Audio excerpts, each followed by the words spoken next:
ये कहानी है प्रीति की। प्रीति स्टडीज में बहुत होशियार थी और अपने माँ बाप की इकलौती संतान थी। प्रीति को बचपन से ही डरावने सपने आते थे। सपने में वो खुद को एक पेड़ से टंगी हुई दिखाई देती, तो कभी कभी उसके सपने में एक डरावना लड़का आता और उसे अपनी तरफ बुलाता था, और ना जाने पर वो लड़का जोर जोर से प्रीति पर चिल्लाता था। प्रीति ने ये बात अपने घर वालों से बताई, पर उन्होंने इसे उसका वहम समझकर टाल दिया। प्रीति का हाल ही में 11वीं कक्षा के लिए एडमिशन हुआ। कॉलेज में उसकी मुलाकात सुमित से हुई, जो उसकी ही कक्षा में पढ़ता था और पढ़ाई में बहुत होशियार भी था। स्टडी नोट के बहाने दोनों की मुलाकात हो गई और दोनों अच्छे दोस्त बन गए। धीरे धीरे दोनों में नजदीकियां बढ़ने लगी और देखते ही देखते ये दोस्ती प्यार में बदल गई। उस दिन प्रीति का जन्मदिन था। प्रीति के सारे दोस्त और रिश्तेदार उस पार्टी में शामिल थे। पार्टी खत्म होने के बाद जब प्रीति सोने के लिए अपने कमरे में गई, तो उसे लगा कि उसके अलावा भी उस कमरे में कोई मौजूद है। प्रीति जल्दी से अपने बिस्तर की ओर बढ़ी और लाइट बंद करके सो गई। कुछ देर बाद जब प्रीति ने करवट बदली, तो देखा कि उसके पास वही लड़का खड़ा था जो उसके सपने में आता था। प्रीति घबराई।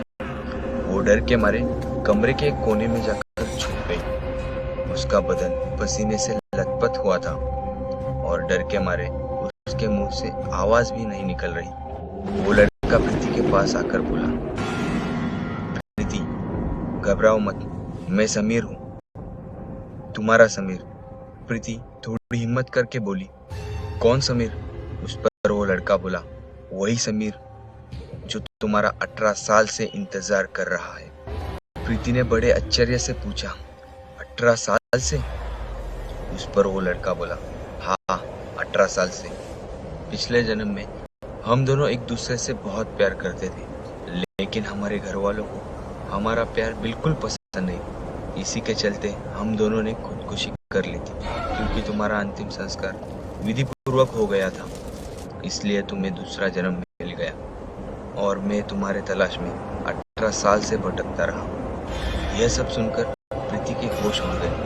वो लड़का बोला, चलो प्रीति, अपनी दुनिया में जहाँ सिर्फ तुम और हम दोनों होंगे। इस पर प्रीति बोली, नहीं, मैं नहीं होंगी, और मैं सिर्फ सुमित से प्यार करती हूँ और किसी से नहीं करूँगी और उसके साथ ही रहूँगी। यह सुनकर वो लड़का मानो पागल हो गया। उसकी आंखें लाल हो गई और वो जोर जोर से चिल्लाने लगा। उसी बीच वो लड़का फिर से चिल्लाया, नहीं, तुम सिर्फ मेरी हो, सिर्फ मेरी। ऐसा कहते हुए वो लड़का प्रीति के तरफ बढ़ने लगा। प्रीति डर के मारे जोर से चिल्लाई और वहीं बेहोश हो गई। अगले ही दिन से प्रीति की हालत बिगड़ने लगी। वो जहाँ भी जाती वहाँ उसे उस लड़के का चेहरा नजर आता। कभी कभी उसके कान में आवाज आती, तुम सिर्फ मेरी हो, सिर्फ मेरी। एक दिन सुमित प्रीति से मिलने उसके घर गया। सुमित ने देखा कि प्रीति अपने कमरे के एक कोने में बैठी है। दिनेश उसके पास गया और उससे कहने लगा, प्रीति देखो, मैं आ गया हूँ, तुम्हारा सुमित। जैसे ही प्रीति के कान पर ये शब्द पड़े, प्रीति जोर से चिल्लाई। प्रीति ने एक ही हाथ में अपने बेड को उठाया और सुमित के तरफ फेंक दिया। उसका यह रूप देखकर सुमित के होश उड़ गए और डर के मारे सुमित का शरीर कांपने लगा। सुमित जैसे तैसे प्रीति के कमरे से बाहर आ गया। सुमित ने फिर कभी प्रीति को कॉल नहीं किया या फिर उससे मिलने की कोशिश भी नहीं। थोड़ा और समय बीतने के बाद प्रीति की हालत बद से बदतर हो गई।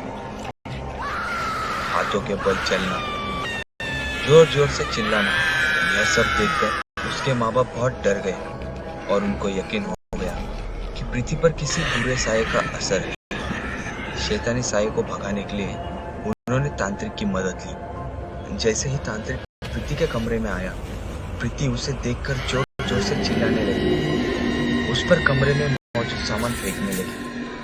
तांत्रिक ने घर वालों की मदद से प्रीति को बेड से बांध दिया और अपने तंत्र मंत्र विद्या का प्रयोग शुरू किया। यह प्रयोग रोज चलता। जैसे ही तांत्रिक अपना प्रयोग शुरू करता, प्रीति जोर जोर से चिल्लाती।